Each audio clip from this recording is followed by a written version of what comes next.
తిరుమలలో భక్తుల రద్దీ కొనసాగుతుంది. వైకుంఠం క్యూ కాంప్లెక్స్లోని అన్ని కంపార్ట్మెంట్లు భక్తులతో నిండిపోవడంతో క్యూ లైన్లు వెలుపల వరకు సాగాయి.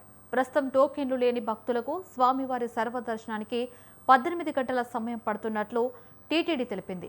భక్తుల రద్దీ దృష్ట్యా అధికారులు పారిశుద్ధ్యం, త్రాగునీరు, అన్నప్రసాద వితరణలో ఎటువంటి ఇబ్బందులు కలగకుండా తగిన చర్యలు తీసుకుంటున్నారు.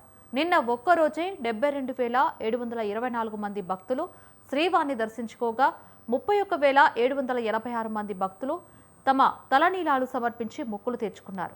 భక్తులు సమర్పించిన కానుకల ద్వారా శ్రీవారి హుండీకి 4.59 కోట్ల ఆదాయం సమకూరిందని టీటీడీ వెల్లడించింది.